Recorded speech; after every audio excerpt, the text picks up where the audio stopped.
해당 영상은 스포일러가 포함되어 있어 시청에 주의가 필요합니다.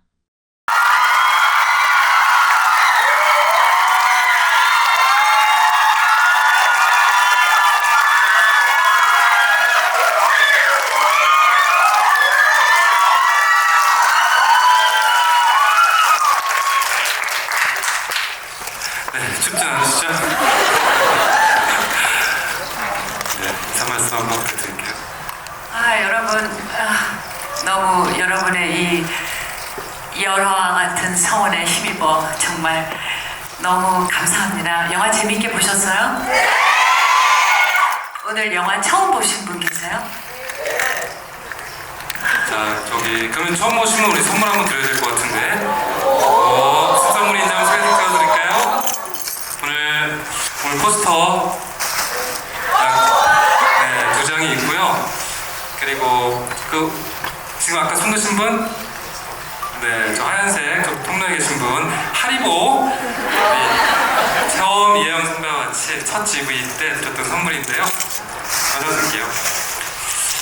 오늘은 네, 두서없이 그냥 편하게 이런저런 얘기를 나눠보는 자리를 해볼 텐데요. 막 공연 맞추셨죠? 힘드셨죠? 맞추셨어요? 그러게요. 지금 제가 요즘 헤다 가블러라는 공연을 하고 있는데 헤다로 와 있는 건지 조각으로 와 있는 건지 거기 공연에서 또 총성 씨가 대단하셨었는데 하여튼 여러모로 어제 바로 공연을 마치고 오늘 또 네. 시즌 못하고 오셨는데 너무 대단한 것 같습니다. 힘들진 않으세요? 어떠세요?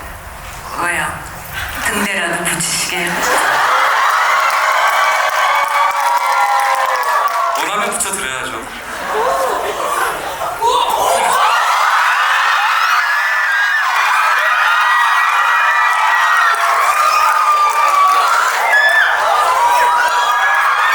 안녕하세요, 김광철입니다.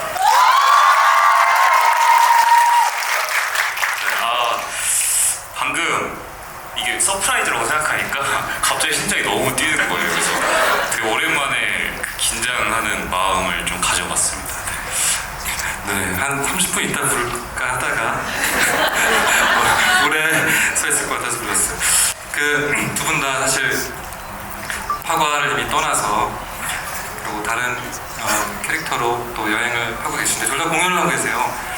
그래서 막 공연을 지금 또 하고 있는 그 심정과 또 영화랑 어떻게 다른지, 영화만의 매력은 뭘지 그 한마디 좀 궁금해요. 선배님 먼저. 네. 등대부터 하지. 뭐 오늘은 투어로 온 거라서 사실 뭐 공연은 공연장에서 이 영화관에서 또 투어로 있는 게 저의 몫이기 때문에 혹시나 모르실 분들을 위해서 전 내일 부산에서 지킬의 나이를 공연을 합니다. 하지만 오늘은 투어로 왔습니다. 그래서 투어로서 여기 존재하도록 하겠습니다. 알겠습니다. 저는 뭐 공연은 그냥 한 번 하면 끝나는 거잖아요. 다시 돌아올 수 없는 순간이지만 영화는 오래도록 남는 거잖아요. 오늘 못 봐도 앞으로 계속 또 찾아서 볼 수 있고 또 그런 게 다르죠. 영화는 영원하다. 네. 공연은 그 순간성의 매력, 휘발되고 폭발하는 순간의 매력이 있는 거고, 저도 사실 영화를 좋아하기 전에 대학 때는 공연을 먼저 시작하고 결국은 영화로 와서 공연에 담겨있는 모든 원시 정합 예술로서의 매력들을 영화에서 지금 또 경험해보고 있는데요. 오늘 또 특별한 거는 이제 이렇게 극장 상영은 조금 더 남아있긴 하지만 이제 본격적으로 또 이제 다른 그 플랫폼들에 이렇게 작가가 소개되기 때문에 그 전에 극장에서 이렇게 같이 한번 즐기는 그런 시간 같아요. 그래서 마지막으로 영화의 매력과 즐거움과 영화만의 그런 기억들, 추억들 소중한 시간이 되기를 한번 기원해봅니다. 간단한 질문 먼저 드려볼게요. 모두가 궁금해하는 걸 수도 있고 생각이 또 바뀌었을 것 같아서 제가 물어보고 싶은 건데요. 그 영화를 지금 이제 생각해 보니까 가장 좋아하는 최애 장면이 있거나 한마디 대사. 죽여도 되니.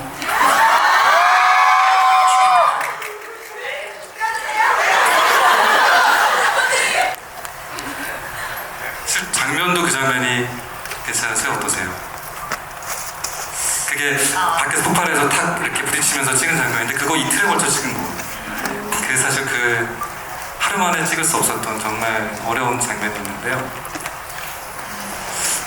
왜 그 대사가 가장 남으세요? 글쎄 예고편에 나와서 그런 것 같아요. 네, 이건 바뀔 수 있다고 생각합니다. 어떠세요, 우리 투우는? 최애 장면이요? 매번 바뀔 것 같은데 그냥 지금 막 떠오르는? 근데 저는 계속 이제 조각이 그 지하철 방역을 하고 와서 이제 소파에 앉아 있는 그 장면이 여전히 계속 제일 좋습니다. 그게 너무 최소 10년은 갈 것 같아요. 그 모습이. 그 5초도 안 되는 네, 그 모습이 영화의 맛이지 않을까요? 네. 현장에서 그 장면을 찍을 때 나중에 모니터에서 그 김상철 배우 그 장면을 봤는데 실제로 정말 너무 탄식을 했어요. 탄식이라 할까 감탄이라고 해야 되죠? 와 정말 서면인밖에 이건 할 수 없는 거고 정말 이게 보는 눈이 좀 다른 것 같으네요. 그러니까요. 맞아요.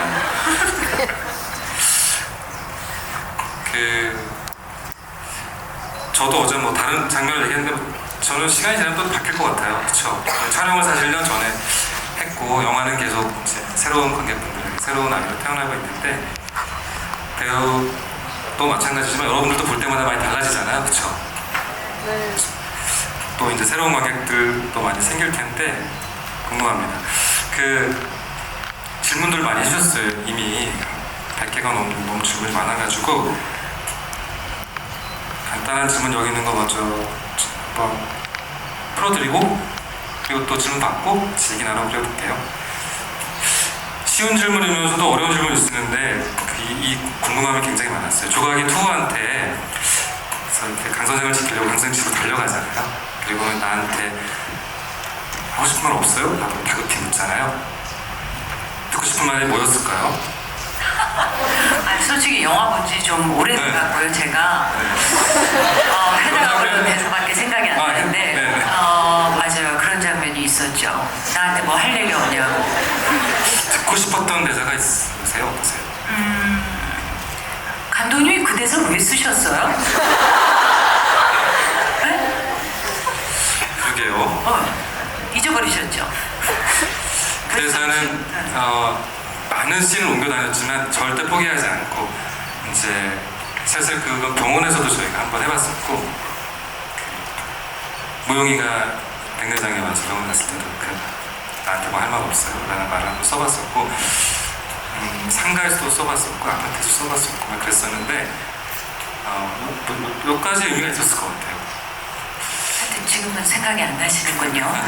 이게 기본적으로는 사실 그냥 이제 뭔가 정체를 발을 들켰잖아요. 느낌상 갑자기 집을 찾아왔고 주소도 알고 있고 위험한 사람이라고 느끼고 있으니까 문을 닫는 순간 마지막일 것 같은 느낌이 드는 거예요.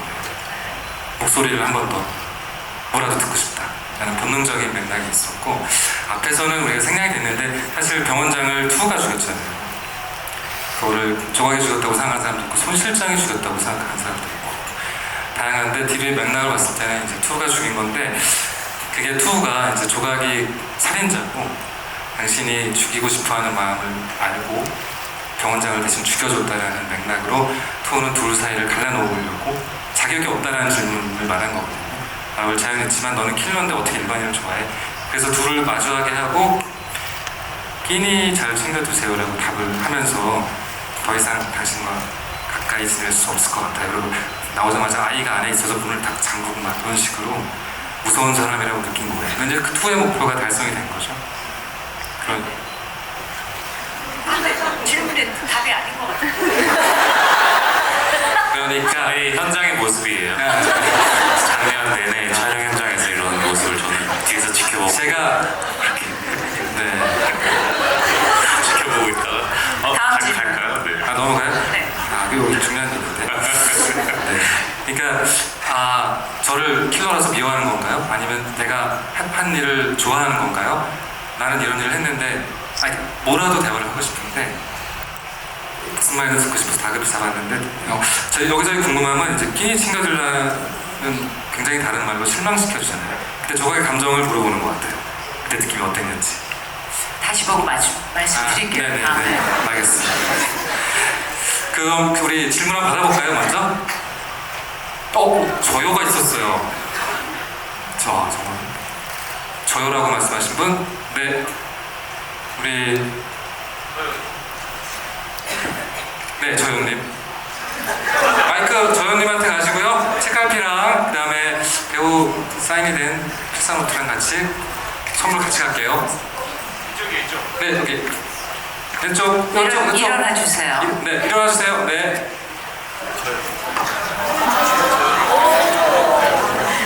프로 질문너. 감사합니다.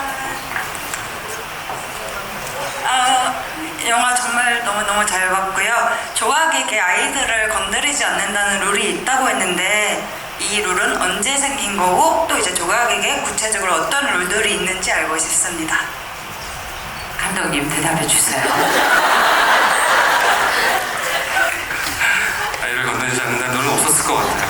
근데 그 원칙이 자기도 모르게 우연히 생긴 지점이 그 투하고의 그 이별의 순간이고 평생 그거는 딱 한 번 있었을 유일한 틈이고 제가 그 지크프트 전설을 그때 얘기한 적이 있었는데 어떤 창에도 뚫리지 않는 그 물을 어릴 때 샤워시켜서 갑옷을 입은 사람이 되지만 그 낙엽이나 등에 딱 묻어가지고 결국 그 하데스가 이렇게 이런 독일 전설이 있는데 그런 것처럼 내가 의도하지 않았는데 어떤 순간에 도저히 죽일 수 없었던 것 같아요. 원래는 목격자를 남기지 않는다는 원칙을 조각이 뉴로부터 받은 게 있었을 것 같고 일단 방역 대상이 바퀴벌레다 보니까 아이들은 그 바퀴벌레가 될 수 없지 않을까요, 감독님? 아이가 만약에 신고하면 왜냐면 열흘이랑 같이 있었으니까 그러니까 실수로 살려둔 거죠. 실수.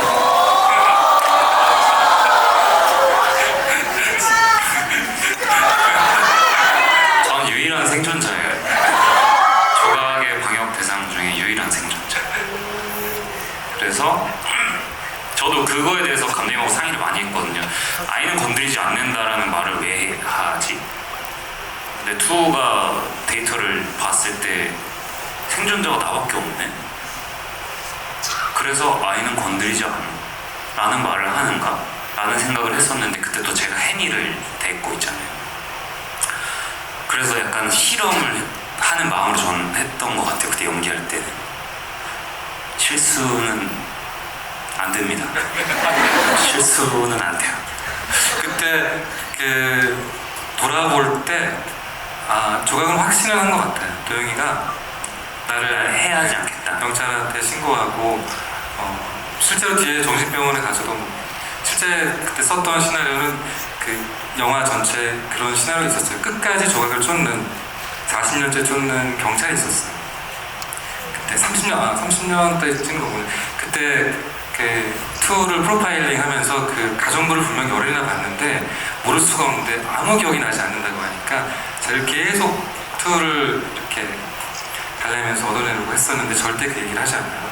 그래서 이번에 원칙을 이번에 본인도 깬다는 맥락이 이제 계속 조각한테는 모든 메시지가 본인이 어떤 의도로 조각한테 존재를 인정받고 싶은지를 계속 일깨우는 맥락이니까 아이를 건드리지 않는다. 내가 아이에게 계속 언급하는 게 그때 남겨둔 아이가 있잖아라는 메시지로 계속 그걸 하는 거라 거기서 건드리는 원칙은 원칙 자체보다 그냥 메시지라고 봐야 될 것 같아요. 근데 물론 초엽이 이제 키 묻는 자는 이상하다라고 해서 직결처분 하나 그러고 몇 가지 이렇게 원칙들이 있을 텐데 그게 아마 뉴가 컵을 던져도 그냥 맞으라고 할 정도로 그 신분을 유지하는 게 너무 중요하다는 그 원칙들을 아마 여러 개 전수해줘서 남아있는 게 아닐까 생각이 듭니다.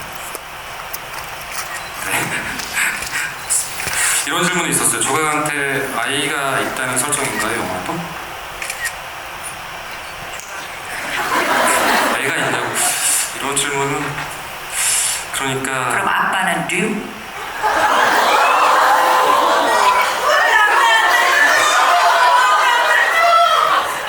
그 질문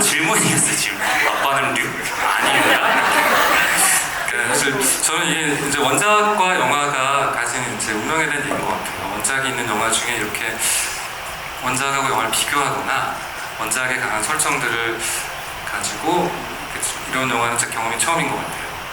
그래서 원작 있는 영화 몇 번 있었지만 원작의 자장이 계속 남아있는 것 같고, 저는 영화 만들 때는 영화 원작을 본 사람보다는 안 본 사람이랑, 그러니까 영화를 처음 보는 사람의 기준으로 많이 만들었었고, 이런 질문은 투우가 왜 저가 옆에 3년이나 원작에서는 머물다가 있었는데 영화는 왜 첫 만남부터 시작하냐는 질문하고 이어지는 것 같아요. 어떠세요?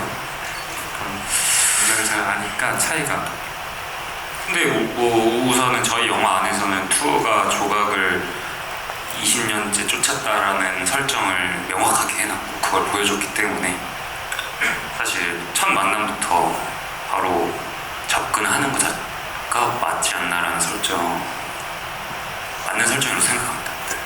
그러니까 사실 이제 긴 드라마로 만들면 뭐 3년 동안 헤매어 다니다가 어느 날 약해지기 시작할 때 갑자기 나타나서 이제 건드리기 시작한다 이런 설명이 될 텐데, 영화로는 그런 설명이 말하자면 지금 길 가다가 딱 막아서가지고 3년이나 됐는데 이제쯤 밥 줘야 되지 않아, 이런 식으로밖에 시간 설정을 못 해주니까 3년의 시간을 보여준다는 건 사실상 불가능했고, 원작으로 영화가 많이 만들어지는데요. 아가씨 같은 경우는 핑거 스미스라는 원작 아주 벽돌만큼 두꺼운 소설이었는데 거의 남아있는 게 사실 거의 없어요. 성공열차도 마찬가지고. 근데 콘클라베는 제가 소설을 먼저 봤었는데 거의 똑같아요. 그렇게 쉬운 소설이면 참 너무 좋을 것 같아요. 그냥 그대로 만들면 돼요. 일주일 이야기가 과거 없이 이렇게 쫙 가가지고. 그 영화는 아카데미 각색상을 받았는데 각색상을 받은 이유가 소설에 나온 가장 중요한 클라이막스를 영화에 안 보여주더라고요. 주인공이 교황이 되고 싶어 해서 되기 싫지만 나쁜 교황을 막기 위해서 자기가 어쩔 수 없이 교황이 되겠다고 판단하는 지점이 절정인데 안 보여주면서 또 그 멋진 영화로 태어나기도 하고, 브로크백 마운틴 같은 소설은 30페이지인데 엄청난 영화가 되기도 하잖아요. 그러니까 원작을 좋아하시는 분들은 원작에 좋은 점이 있으니까 원작을 너무 즐기시면 되고, 영화가 왜 다른지 같은지 이것은 그 영화를 온전히 보는 데는 방해되는 것 같아요. 그냥 영화는 영화로 즐기시고 또 다양한 매체로 거듭날 때 그 자체를 또 즐겨도 저는 좋을 것 같다는 생각이 들어요. 다음 질문 또 받아볼까요? 네. 그리고 이제 제가 이 영화를 오늘 처음 보는데 제가 조금 굉장히 인상 깊게 남은 대사가 상실을 사랑한다는 말이었거든요. 저희가 살아가면서 보통 상실을 사랑한다기보다 이득이 되고 내게 얻어지고 바로 가고 하는 것들을 사랑하는데, 여기서는 상실을 사랑한다는 말로 이게 뭔가 반대되는 면을 보여주는 것 같아요, 인생에서. 그러니까 파과가 나오잖아요. 그러니까 파과가 더 맛있다고 나오잖아요. 그런 대사가 나오잖아요. 저희가 어떻게 보면 이렇게 세상을 거꾸로 봤을 때 어지러울 것 같지만 어떻게 보면 넓은 하늘이 보이거든요. 더 넓은 세상이 보일 수도 있거든요. 그래서 제가 너무 궁금한 거는 그 상실을 사랑한다는 말이 너무 인상에 남아서 이혜영 배우님도 김성철 배우님도 지금까지 살아오시면서 뭔가 상실을 사랑했던 적이 있었을까, 이 대사가 너무 인상에 남아서 꼭 들어보고 싶습니다. 파과를 사랑하죠. 저는 상실입니다. 저희는 베를린도 갔다 왔고 좋다. 막 간만에 한국 영화에서 되게 뭔가 좋은, 우리가 상실을 살았고요, 몇 달 동안. 그래서 오늘도 사실 원래 다른 스케줄이 있어서 참석을 못할 뻔했는데 다행히 시간이 돼가지고 이제 더 많은 분들께 쉽게 다가가기 전에 마지막으로 영화관에서 이렇게 인사드릴 수 있는 시간이 오늘밖에 없는 것 같아서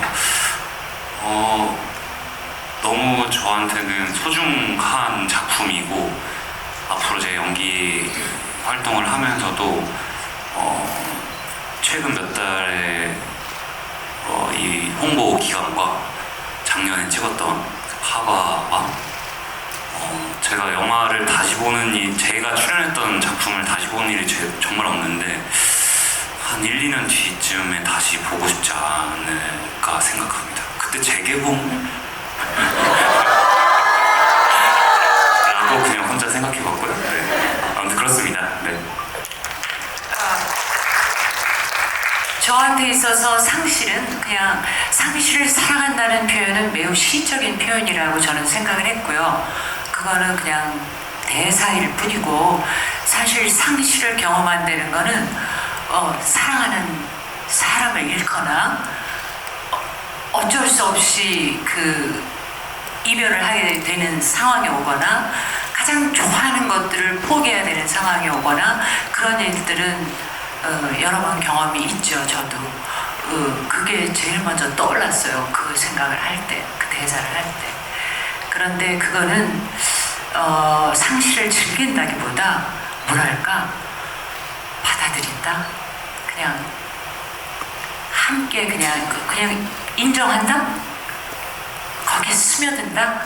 그냥 같이 간다. 그런 느낌이었어요.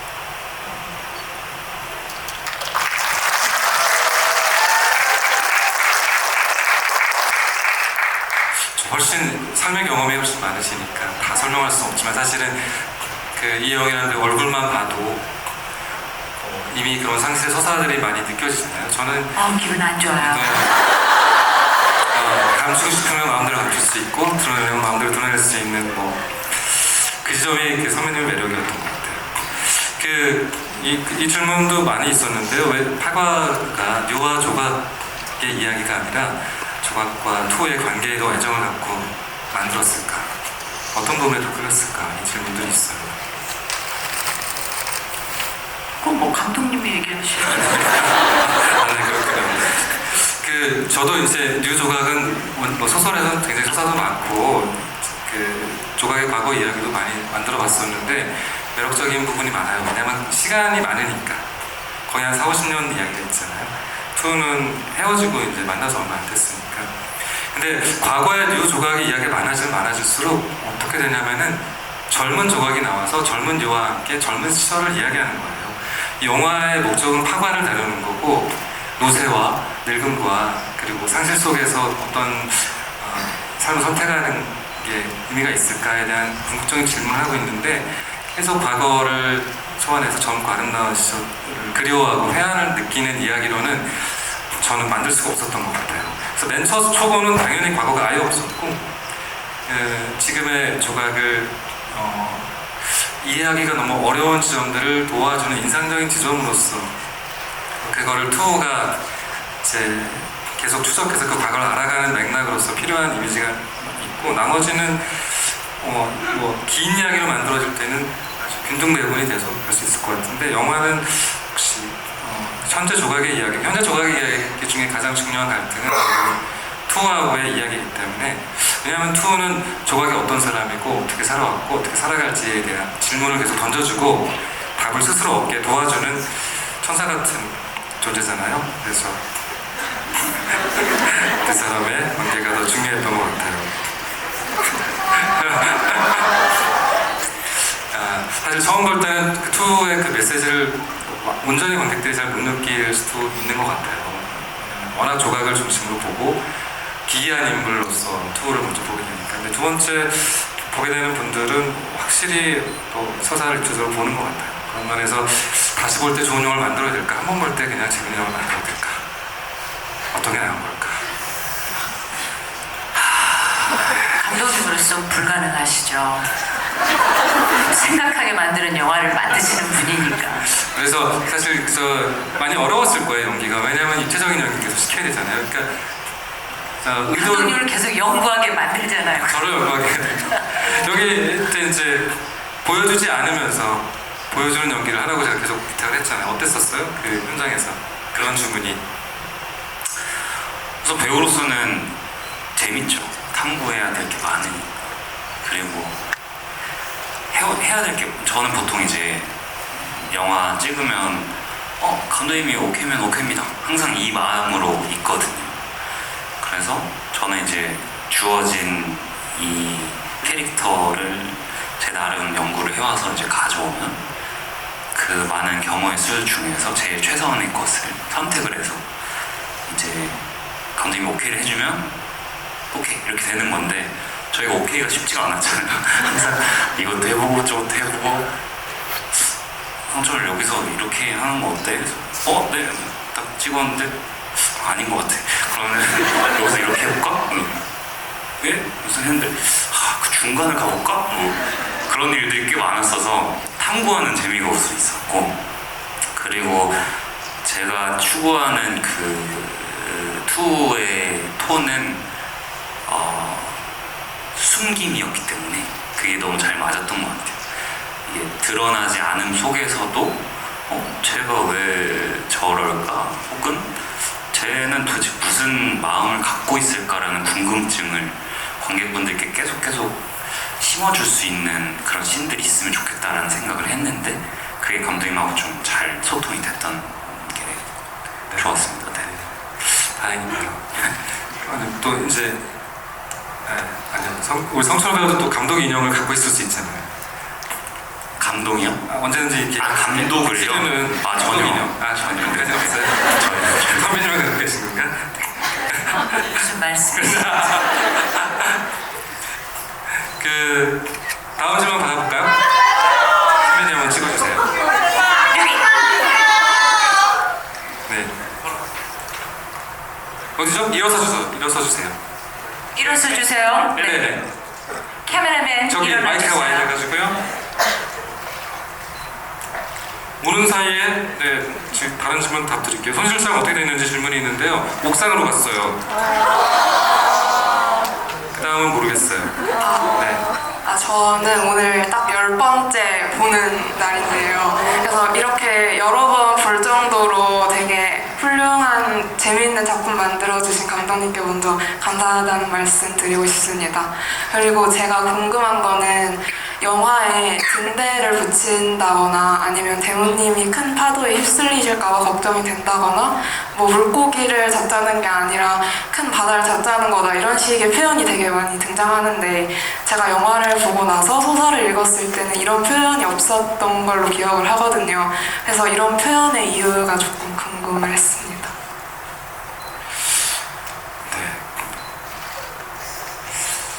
아무래도 이게 일종의 에이전시라고 하죠. 이렇게 비밀 첩보물로서의 성격이 있어서 은어들을 많이 쓰고 비유를 많이 쓰는 맥락을 생각해봤었고요. 크게는 그 배가 신성방역이라는 배가 어디로 향하고 있는지에 대한 방향의 충돌이 외적 영화의 갈등이니까 서 실장과 조각의 갈등이 그런 맥락에서 이제 바깥 세상에 끝없는 요구를 파도라고 표현하고 조각 침대 위에도 파도 그림을 파도에 휘둘리는 배 그림을 놓고 그런 식으로 큰 세계관을 설정한 다음에 손 실장 같은 경우는 더 자갈 하나의 차가 뒤집어지거나 이렇게 비유로서 자기 표현을 하는 그런 캐릭터 설정을 했던 것 같아요.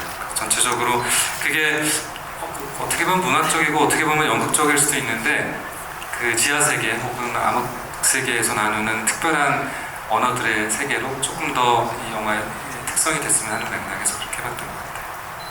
네, 대답이 됐을까요? 네. 마음에 드는 대사가 있었으면 더 좋았을 텐데. 그 다른 질문이 있는데 그 각 배우들께 드린 질문이에요. 가장 삭제했던 씬 중에 아까웠던 장면이 있다면 지금 생각나는 게 있을까요? 삭제된 씬이 있나요, 우리 성철 씨가? 뭐 몇 개 있긴 한데 뭐 크게 두 가지가 있는 것 같은데, 하나는 이제 죽 해주러 가는 거. 그거 뭐 말씀하신 적 있어요, 감독님? 이거는 한 번 아마 감독님도 말씀하신 적 없을 거고, 이제 투가 조각을 만나고 나서 다음 날에 집에 갑니다. 조각이 집에 침투해서 죽을 끓여요. 전복죽을 끓여서, 지금 여러분들이 보신 영화에서는 무용이가 이제 발을 핥으면 이제 선생님이 뭐야 하고 붕대를 감고 있다 이렇게 딱 일어나시는, 선생님이 이렇게 도는데 사실은 원래 그 씬은 돌았는데 무슨 냄새가 나서 하시는 거였거든요. 그게 완전 아마 해외에서도 안 나왔었을 거고, 심지어 재촬영을 했었어요 그때. 그래서 조각과 투가 처음 만나는 장면이었기 때문에 저희한테도 되게 중요했었고, 근데 좀 스윗하게 연기했거든요. 죄송합니다. 네. 갑자기 그날이 떠올라가지고 전복죽을 제가 끓이면서 막 막 이렇게 하면 조각이 좋아해주겠지 막 하는 그런 마음으로 막 했는데 조각이 와가지고 갑자기 막 던져버리고 너 나가라고 막 하면 상처받고 상처받은 강아지처럼 이제 쫄쫄쫄 나가는 그런 장면이었는데 우선 그게 있고 두 번째는 이제 원래는 플래시백으로 이제 나중에 2의 정체가 나올 때 신성방역에서 조각을 처음 만나고 뒤쫓아갔던 그 장면이 있어요. 뭐 저희 메이킹에서는 나왔었는데 메이킹에서 이제 둘이 굴다리에서 만나서 모자를 주우면서 손길을 느끼는 그 장면이 있었는데 그 전날 제가 런닝을 좀 많이 하고 다음날에 붓기가 완전 빠진 상태로 갔어요. 그래서 다들 오늘 얼굴이 괜찮은데 그 씬이 삭제됐습니다. 농담이고요. 농담 아니고 진짜입니다. 아무튼 그래서 근데 뭐 지금 영화에서는 그 플롯이 사실 필요가 없기 때문에 저도 괜찮은데 그 장면을 한번 보고 싶긴 해요. 어떻게 나왔을까. 네. 그 두 가지입니다. 네, 요리하는 장면. 네. 저는 그 폐지 노인 장면.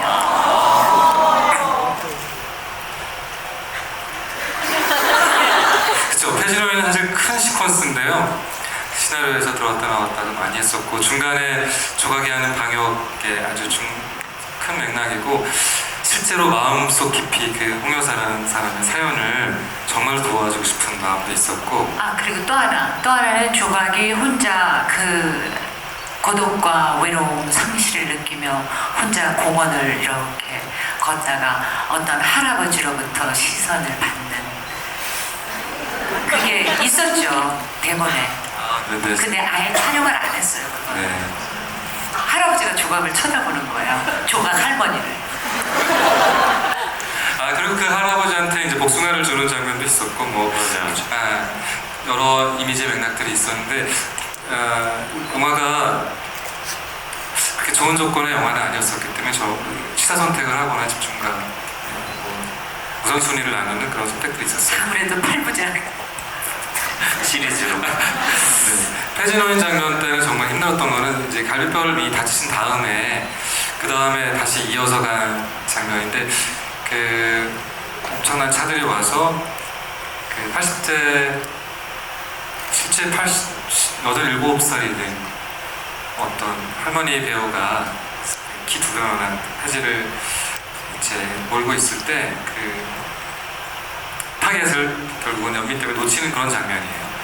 그 장면의 맥락을 또 투가 이렇게 보고 너무 한심해서 강 선생 때문에 이렇게 되는 건가 라는 생각이 더 짙어지고 이걸 그대로 두면 안 되겠다. 또 이렇게 실패한 거를 손 실장이 알면 또 큰일 나니까 손 실장은 바로 그걸 알고 바로 또 조각이 이제 문제가 있구나라는 걸 깊이 느끼는 그런 장면이 있어요. 저도 똑같이 애정을 가지고 있는 장면인데 복원돼서 어떻게 편집 속에 이렇게 확장된 버전으로 볼 수 있는 시간이 있으면 좋을 것 같아요. 그럴 수 있을까? 어떨지 모르겠네요. 그거는 이제 회사가 박수를 쳐주시면 혹시나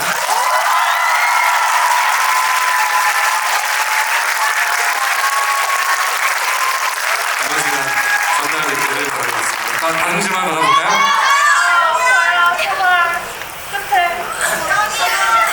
저기 신성방역 트레이드마크 일어나 보실까요? 네. 마이크 전해주시죠. 먼저 질문 기회 주셔서 정말 감사드리고요. 좋은 영화 만들어주신 분들께 모두 감사드립니다. 제가 질문드리고 싶은 부분은 영화 안에 있는 요소 중에 하나인데요. 그 영화 보면은 그 방역 보따리가 2번 나옵니다. 근데 보시면은 2가 방역 작업을 시작할 때는 보따리가 민자로 회색 보따리가 나오고요. 근데 손 실장이 이제 대모님 찾아뵐 때는 아주 화려한 금박에 파란색 보따리로 방역 보따리를 가지고 가는 모습이 나오는데요. 혹시 이런 설정은 어떻게 만드신 건지 조금 얘기를 풀어주셨으면 좋겠습니다. 아, 이거를 진짜 좋게 몇 번째 포장하고 보신 거예요? 좋게 포장하고 싶은데 도저히 포장을 할 수가 없습니다. 그냥 있기. 그냥 그 감독님의 생각과 저의 생각은 다를 수가 있어요. 투가 갖고 오는 보따리는 그냥 그 손가락을 자른 것들을 들고 와야 되는데 마땅한 게 없어서 갖고 온 거고요. 손실장은 그래도 대모님 찾아오니까 좀 화려한 금 박힌 걸로 그쵸? 맞아요. 네, 그냥 미술적으로 봤을 때 쟤는 이거 얘는 이거 죄송합니다. 그겁니다. 네. 손실장은 사실 투의 보따리, 처음에 보따리라고 해서 보따리가 방역 보따리가 뭔가 했는데 그걸 말하는 거거든요. 보자기 그 말씀하시는 거죠. 이제 그만두겠다라고 사실 어느 정도 손실장하고 사이가 멀어진 사이에 근데 돈을 벌어야 되겠고 강 선생을 속인 병원장의 나이 때 병원장의 아들이 이제 방역한다는 형식이 있으니까 어색한 사이에서 설득하려고 하다 보니까 그런 선물을 준비했고 거기에 이제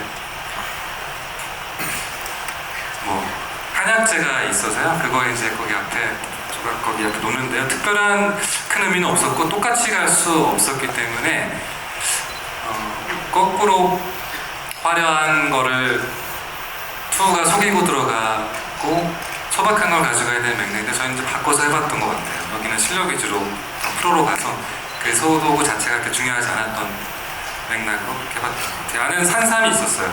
실제 산삼을 저희가 가지고 와서 산삼을 선물하는 맥락이었어요. 자, 이 지점에서 이 질문을 한번 해볼게요. 지금 저희가 한 550만 명 정도 흥행이 돼서 지금 인기가 너무 뜨거운데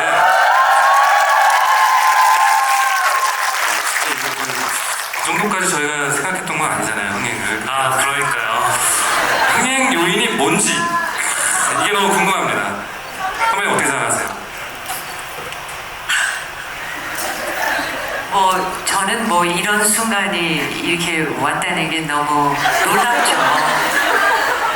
이런 때도 오는 거구나. 감독님은 물론 만족하지 않으시겠지만 저는 굉장히 만족하고 있어요. 여러분이 안 계셨다면 지금 이 자리에 저는 없었을 거예요. 수상 소감인데요. 상대를 받아야 돼요. 하여튼 너무 감사합니다.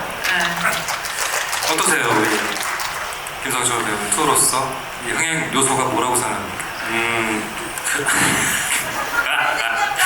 그래도 잘생겨서? 지금 한국 영화 시장 진짜 힘든데 오늘까지 이렇게 GV를 하면서도 이렇게 많은 분들을 뵐 수 있다는 것 자체가 전 너무 감사하고 흥행의 상태를 떠나서 좋은 영화니까 지금까지도 사랑을 받지 않나라는 생각을 해요. 저희가 사실 따지고 보면 첫 홍보가 2월 달이었는데 2, 3월에 시작해서 지금 6월까지 왔으니까 이제 곧 7월이고 3-4달 동안 이 영화와 함께 할 수 있다는 것 자체가 너무 행복하고 그리고 최근에 그런 얘기를 들었어요. 이제 모 작품 저희랑 경쟁작이었던 어떤 모 작품에서 저희 타겟층이 20대 여성분들이었는데 파워가 다 가져갔어요 라고 얘기를 했거든요 저한테.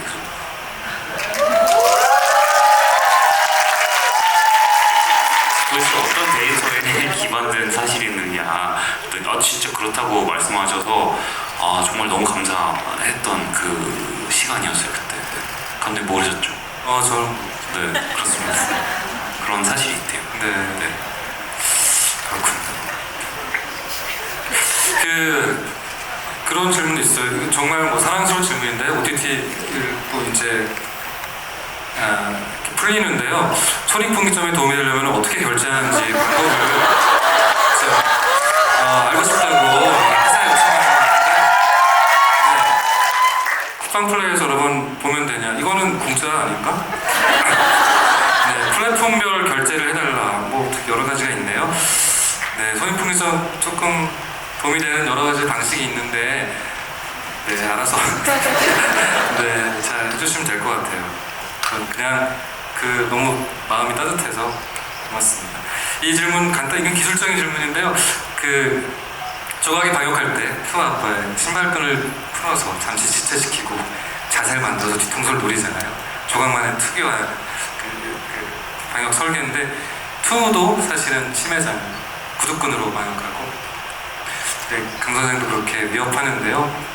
그때 각인으로 그렇게 쓰는 건지 궁금해요. 어떠세요? 투 입장에서 볼 때는?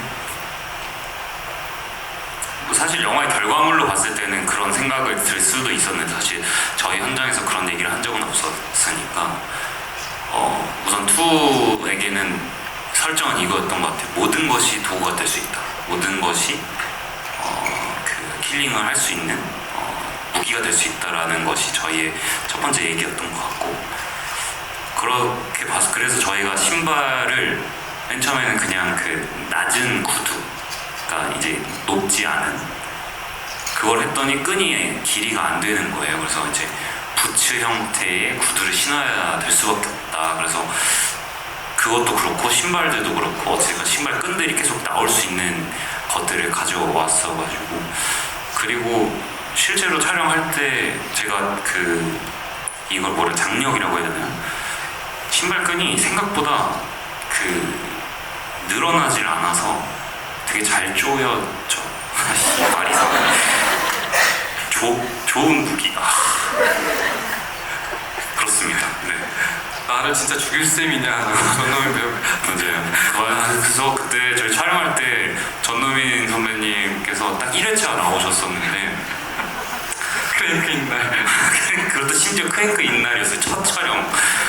근데 첫 촬영에 제가 목을 이제 조르는 장면을 해야 되는 거예요. 줄이 끊어졌잖아요. 심지어 줄이 끊어졌어요. 왜냐면 저도 왜냐면 저희가 너무 타이트한 샷이었기 때문에 이걸 가짜로 할 수도 없었고 그거를 안전한 걸로 고무줄을 갖고 왔는데 고무줄이 계속 끊어지고 그래서 선생님 우리 한 번만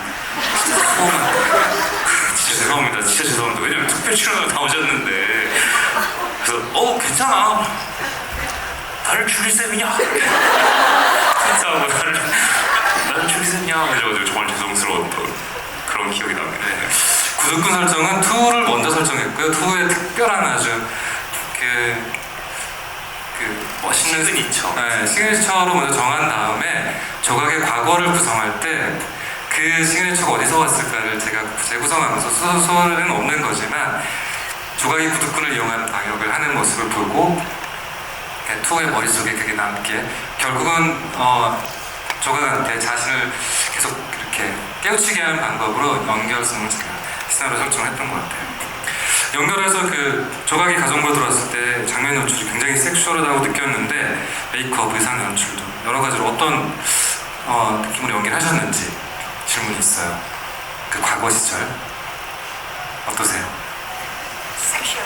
네, 그건 전문이시잖아요. 이건 연출이 섹시했던 게 아니라 그냥 배우 자체가 섹슈얼해서 특별히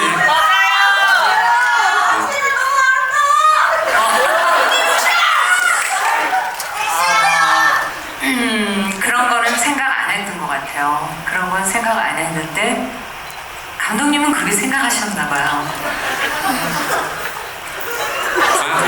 근데 맞아. 그렇긴 했어. 어떤 성철 씨가 아영 어렸을 때 현준이 어린 소년과 조각이 함께 있을 때 엄마와 아들 같을 것이냐 그걸 어떻게 해야 될 것인가 너무 할머니 같아도 안 되고 너무 엄마 같아도 안 되고 여인 같지만 너무 지나쳐도 안 되고 뭐 그런 걸 감독님이 계속 생각하셨기 때문에 보여준 모습도 감독님이 원하신 모습일 거예요. 네. 제가 현장에 있었으면 누나라고 했을 거예요. 정말 섹슈얼하다는 얘기는 다 성철 씨가 만들어준 거야. 그 관계를. 그리고 그 아역한 그 배우 있죠. 그 소년 역할한 그 배우도 만들어준 거예요, 사실은. 그 배우의 얼굴에서 조각이 어쩐지 여자라는 느낌이 그 상대 남자 배우들이 만들었다고 생각해요. 네. 사실 마지막에 둘이서 싸우고 죽어서 이렇게 품에 안겨 있는 장면이 있잖아요. 그 장면이 사실 너무나 피에타 그 자체라서 제가 근데 그 단어를 못 꺼내겠는 거예요. 엄마 아들처럼 보니까 마리아와 예수의 느낌이고 그거 제가 주문한 것 이상으로 너무 그 자세를 만들어줘서 콘티에서 계속 이것은 피에타인데 이것은 피에타인데 근데 사람들이 피에타를 보면 안 되는데 라는 그 딜레마가 좀 있었던 것 같아요. 궁극적으로는 아예 모성이 제거된 공간에 들어가서 새로운 관계를 형성시켜줬는데 보는 분들의 경험치에 따라서 저거는 그냥 부자는 엄마에 대한 그리움이라고 생각하는 분도 있을 것 같고 또 당연히 뭐 다른 조건에서 다른 방식으로 생각할 것 같아요.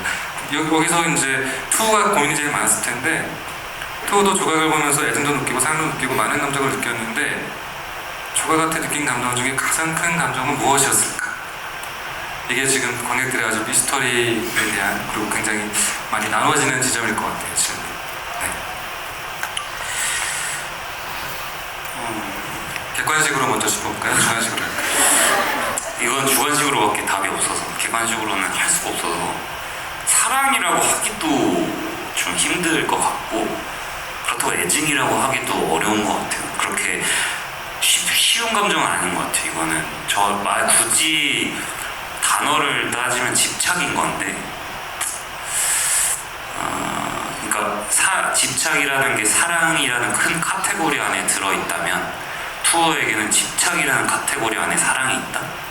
저는 그렇게 생각을 했던 것 같고 투어의 인생에서 가장 큰 존재와 그가 살아가는 모든 이 원동력은 조각뿐이었기 때문에 그건 단순히 사랑의 감정으로만 살 수는 없는 것 같고 그렇다고 증오하는 그 마음, 복수심으로 살 수도 없는 것 같고 삶의 목적과 목표가 되는 그런 설정이었던 것 같아요. 그래서 감정으로 표현한다기보다는 약간 삶의 목적이라고 해야 될까요? 저는 그렇게 생각을 많이 했던 것 같습니다.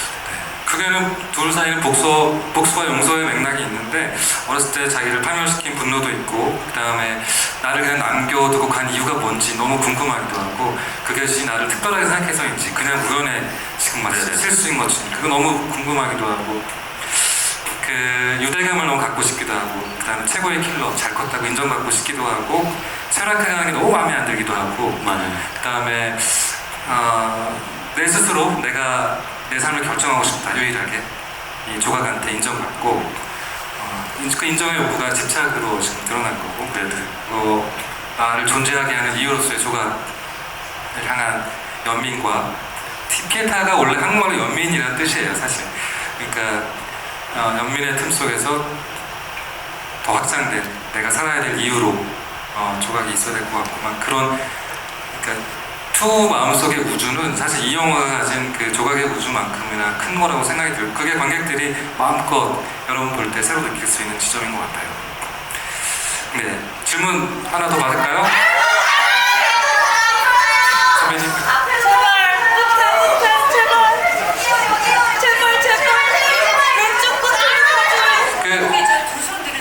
네, 맨 뒤에 두 손, 네, 저기. 네, 일어나 볼까요? 네네. 네, 남자분? 네. 여기 궁금한 게 있는데, 조각이 이제 투를, 죽이려고 이제 절벽에 빠뜨리잖아요. 네.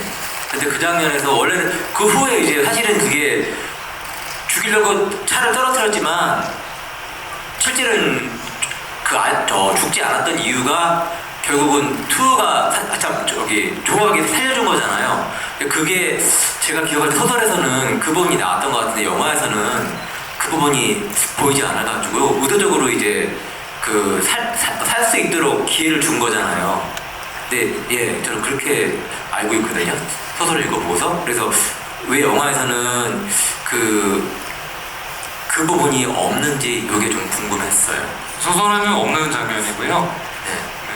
네, 그 장면은 저희가 사실 뭐 투어가 사실 그게 뭐 저희 지금 영화 결과물에는 직접적으로 노출된 적이 많이 없어서 투어가 항상 끼고 있는 네 번째 손가락에 있는 반지가 있는데 그게 탈출용 칼이에요. 언제든 쓸 수 있는 칼인데 사실 저희가 그 촬영을 할 때 두 손 두 발이 묶여 있는 상태에서 그 조그만 칼로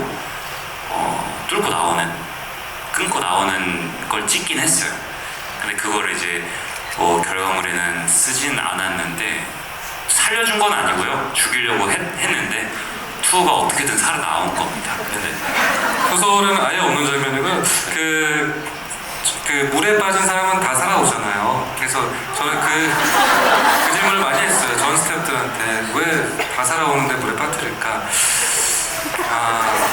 빠뜨리는 촬영을 얘기했어요. 네, 그냥 집안 마당에 묻으면 되는데 조각의 방 속에는 죽일 때 예의를 갖췄다고 저는 생각했었어요, 사실은. 그래서 시간이 지나서 그냥 생물로 분해되고 미스터리한 사건으로 남기를 바랐던 마음이 있었는데 그게 그 클리셰에서 차이점을 찾으려면 저는 투가 이미 신경난 눈이죠. 그거로부터 깨어나서 눈을 뜬다는 게 다른 점이라고 생각했었어요. 중간에 차가 떨어지기 전에도 살아나려면 언제든 살아날 수 있었는데 조각이 자기한테 하는 말 너무 듣고 싶었고 속에서 보자라고 하는 말, 그 다음에 어차피 조각 손에 죽는 게 자기 삶의 이유 있을 수도 있고 나한테 죄책감을 품고 조각에 산다면 그것도 나를 생각하는 방법이구나. 여러 가지 고민이 있었을 텐데 그리고도 그 속에 들어갔더니 차가운 마음속에 강 선생을 찾아가서 아이의 공연장에서 그렇게 일상을 공유할 걸 생각하니까 너무 미치겠는 거죠. 그 배신감을 표현하고 싶었고 소설에서는 해니 육의 서사적 이유가 저는 잘 없다고 생각했었어요. 그래서 자신을 구해준 순간에 자기를 죽이는 배신감의 끝 속에서 다시 그 해피랜드에서 파티를 준비할 수 있는 투의 명분이 생긴다고 생각해서 그 장면을 클리셰의 영역이 있지만 썼던 것 같아요. 자, 우리 우용이 인형이 좀 있죠? 그래서 10번 이상 보신 분 한번 손 들어보실까요? 20번? 증명할 수 없는 방법인데 30번 이상은 여기 나눠주시면 될 것 같아요. 한번 자리 들어볼까요? 근데 이거는 너무 쉽지 않아서 그냥 자석으로 그렇죠. 자석으로 불러주세요.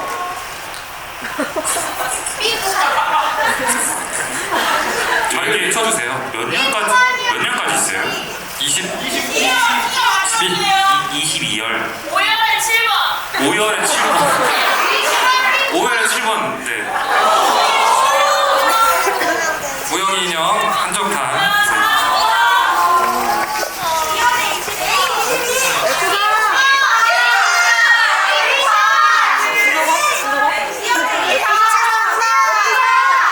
근데 이거 너무 잔인한 방법인 것 같아서 패스. 죄송합니다. 방법을 생각해주세요. 마지막 질문 한번 받을게요.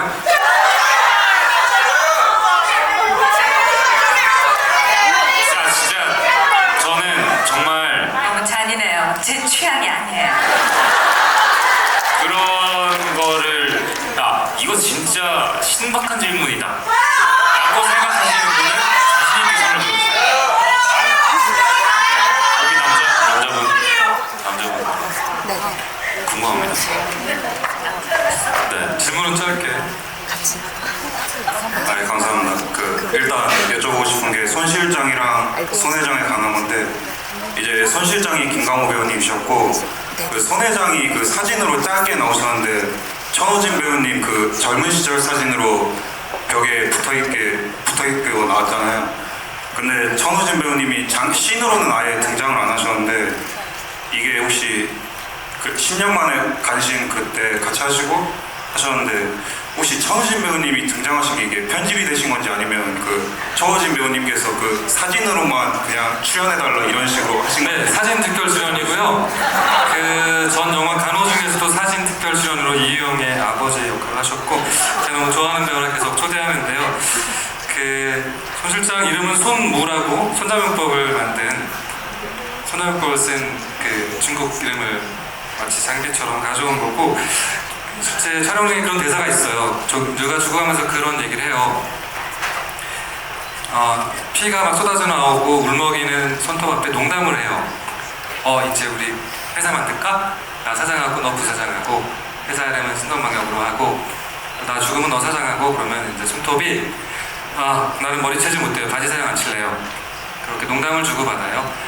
그래서 사실 조각은 바지 사장을 안 치고 계속 왔었고 본인이 그 판사로서의 판결은 하지 않았었고 그 아버지는 천호진이라는 분은 믿을 만한 사람으로 운영을 잘 해왔는데 그 레거시가 이제 썩어가면서 내가 이상한 방향으로 가고 이웃 주거 위주로 가는 맥락의 그런 세계관 설정 속에서만 존재해요. 그렇습니다. 네, 그렇군요. 자, 이제 됐고요. 그러면은 시간이 많이 돼서요. 쉽지만 어디 딱 하나만 더 받을까요? 어떻게 수업을 32번 말씀해 주셔야 돼요. 진짜 의미 있는 질문이에요. 네, 진짜.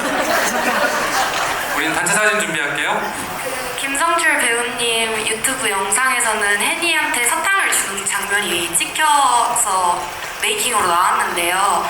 왜 그게 그 김성철 배우님이 혜니한테 이거 가장 자기가 아끼는 거라고 하면서 사탕을 주잖아요. 왜 근데 그게 편집이 됐는지 많은 사람들이 정말 아쉬워했는데 왜 편집이 됐는지 감독님께 너무너무 궁금합니다.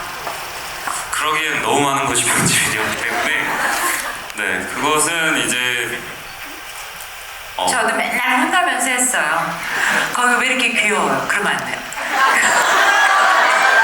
장비야! 장비야!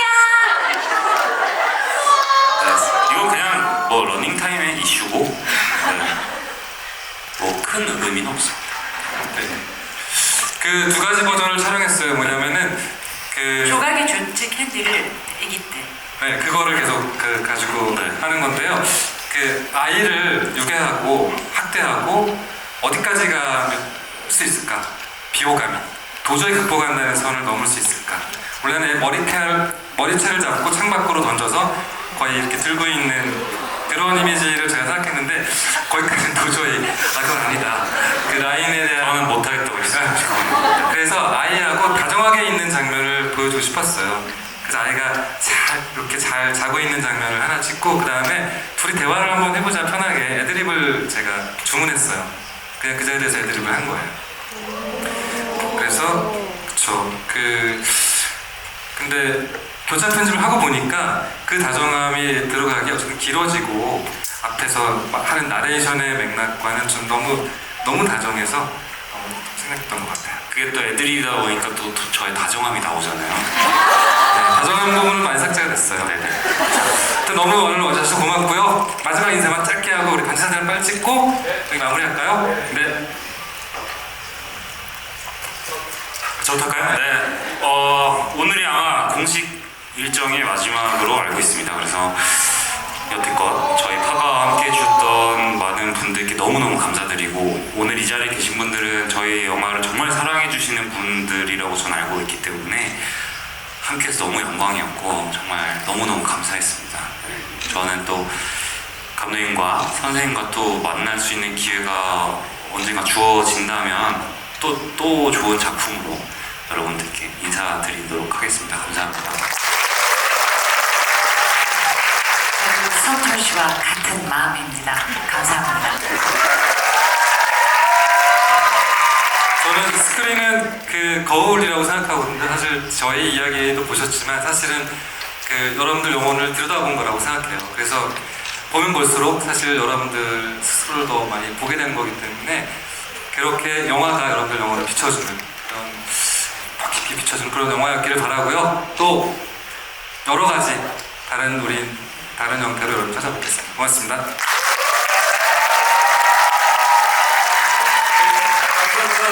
단체 사진 한번 찍을게요. 네, 뭐 선물들이 많이 남아있는데 어떻게 드리지? 그럼 일단 그 핸드폰 뒷면에 라이트를 좀 반짝반짝. 네, 감사합니다. 예, 위쪽에서 오시고 단체 한번 찍을게요.